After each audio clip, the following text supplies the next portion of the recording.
આજરોજ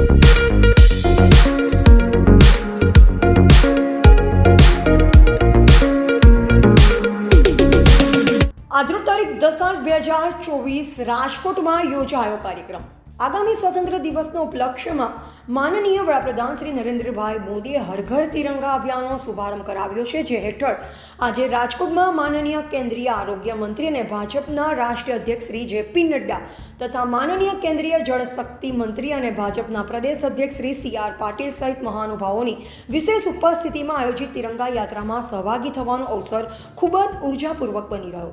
આ અવસરે જેપી નડ્ડાએ વરિષ્ઠ નેતાએ વજુભાઈ વાળાને નમન કર્યા। જેપી નડ્ડાએ કહ્યું કે ગુજરાતી ભૂમિ પર આવવાનું મારા માટે ગર્વ સમાન છે। ગુજરાતની ભૂમિને મારા પ્રણામ। જ્યાં જુઓ ત્યાં તિરંગો જ દેખાય છે।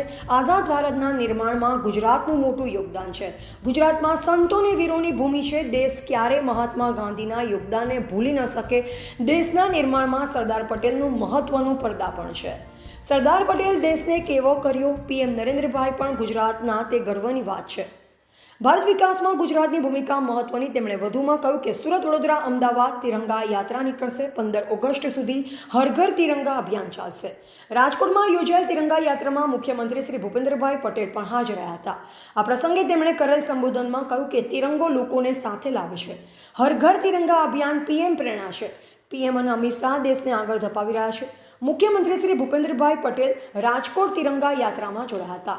ઉપરાંત ભાજપના રાષ્ટ્રીય અધ્યક્ષ શ્રી જેપી નડ્ડા પણ રાજકોટ આવી પહોંચ્યા। પ્રદેશ ભાજપ અધ્યક્ષ શ્રી CR પાટીલ, ગૃહ રાજ્યમંત્રી હર્ષ સંઘવી, વજુભાઈ વાળા, પૂર્વ CM વિજયભાઈ રૂપાણી, સાંસદ રામાભાઈ મોકરિયા, પરસોત્તમ રૂપાલા, મોહન કુડારિયા, રાઘવજી પટેલ, ભાનુબેન બાબરિયા સહિતના કોર્પોરેટર અને મોટી સંખ્યામાં બીજેપીના કાર્યકર્તાઓ કાર્યક્રમમાં જોડાયા હતા। તિરંગા યાત્રા પૂર્વે યોજાયો સાંસ્કૃતિક કાર્યક્રમ। ભૂપેન્દ્ર પટેલ, જેપી નડ્ડા સહિતનાઓએ સરદાર વલ્લભભાઈ પટેલની પ્રતિમાને ફૂલહાર પહેરાવ્યો હતો।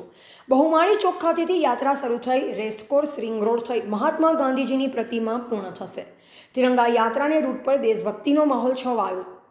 અહેવાલ મુકેશ ઠાકોર, JB ગુજરાત ન્યૂઝ, ચાણસ્મા।